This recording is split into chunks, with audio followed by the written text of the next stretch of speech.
I would certainly be in favor of allowing states to use the bankruptcy route. My guess is their first choice would be for the federal government to borrow money from future generations to send it down to them now so they don't have to do that. That's not something I'm going to be in favor of. During a radio interview this week, Senate Majority Leader Mitch McConnell suggested he would prefer that struggling states file for bankruptcy rather than receive money from the federal government to help them cope with the economic fallout from the pandemic.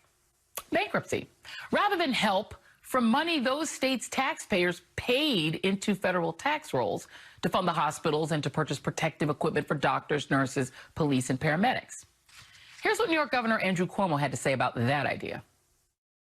Senator Mitch McConnell goes out and he says maybe the states should declare bankruptcy, okay? This is one of the really dumb ideas of all time. New York puts in more money to the federal pot than it takes out. His state takes out more than it puts in. Senator McConnell, who's getting bailed out here? On Thursday, the House passed another round of coronavirus relief without that crucial funding for state and local governments.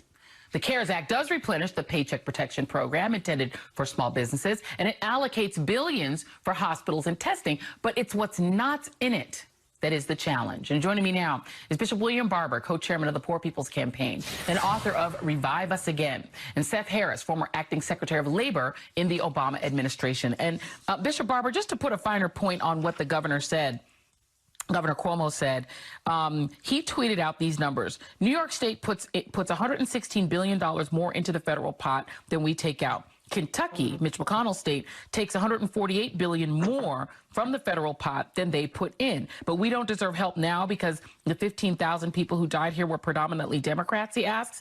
And here is a map that shows the states that are the most dependent upon the federal government.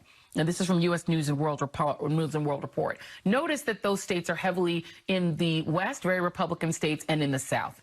And we've talked about this before, Bishop Barber, the fact that these states don't want to tax, they don't want to pay for education, they don't want to pay for Medicaid, so they don't like to tax rich people, and so now they wind up in trouble, but New York is the one that McConnell wants to punish. What are your thoughts on it? Well, Joe, that's exactly why on June 20th, 2020, we are having a mass Poor People's Assembly and moral march on Washington to deal with this very question of poverty in the midst of the pandemic. And many of these states who are high poverty states as well and lack of health care states as well. But I have a little bit of a problem with both of the arguments because they argue who has the more right to the federal pot. But there's a framework, Joy, that's primarily focused on an economic strategy about protecting wealth. And what we have to do with all of this is change the starting point.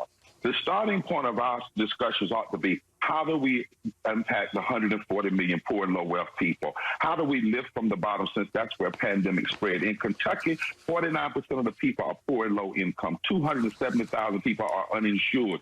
In New York, 51% of the people are poor and low income. 9 million residents, 1 million are uninsured, 89,000 homeless. 3 million workers that make less than $15 an hour. In Kentucky, 872,000 workers that make under $15 an hour, 50% of the workforce. We need an argument, a focus around how we use federal dollars to focus on policies that when they begin, they don't begin from the top, go to the middle and stop, but they begin from the bottom and lift everybody up, because pandemics spread through the inequalities and the fissures in our society. Until we have that focus, going to be in problem as a country. We're going to have major problems as a country. And Cuomo, for a lot of people, have been very critical of his attitudes toward Medicaid from time to time. But Seth Harris, the bill that's been passed, I want to move to the bill and talk about it, because what's in it is $320 billion in this Paycheck Protection Program, which goes to small businesses. Hospitals and healthcare workers get $75 billion. Then you see $60 billion for economic injury, disaster loans, and COVID-19 testing only gets $25 billion, which doesn't seem like a whole heck of a lot. Things that are not in the bill, though: hazard pay for frontline workers, states and cities getting more money, election security money, more oversight on the bailout, food stamp money, rent freeze money, more checks for stimulus, meaning individuals getting some money. One particular New Yorker who did not vote for it was Alexandra Ocasio-Cortez. Let me let you listen to how she explained why she did not vote for the bill. This small bill, while something may be better than nothing, it is happening in the context of Congress having gone on recess for a month. We are going to pass a small potatoes bill, and then we are talking about recessing again until May 4th. Every time we pass one of these bills, we're hearing that the real solution is coming in the next bill, and then the next bill, and the next bill. And at some point, we have to raise our hands and say, when is the solution coming? You know, Seth Harris, I feel like a lot of people don't understand why there was enough money that Ruth Chris actually gave back their $20 million. These big firms got tons of money, but the Congress can't seem to find a way to get regular people money and first responders money and money for testing.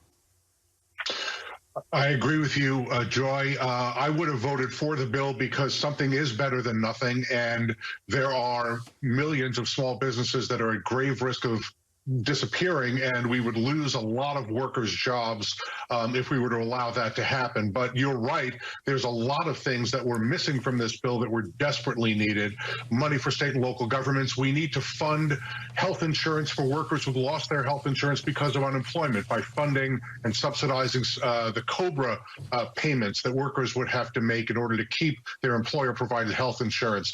We need to provide funding for personal protective equipment. I'm inclined to agree with Congresswoman Ocasio-Cortez that we need to put a moratorium on rent payments, other bill payments, utility payments. We don't need anybody being evicted or foreclosed upon, or losing vital services like internet or lights or water simply because the government has asked them to not go to work and they're not able to earn a living. So I think doing something is better than nothing, but they certainly didn't do enough. I expect that Speaker Pelosi is going to come back with a much more expansive bill that'll include some of the items that you listed, but it's going to be a big fight. Senator McConnell is running for re-election. He's doing very poorly. He's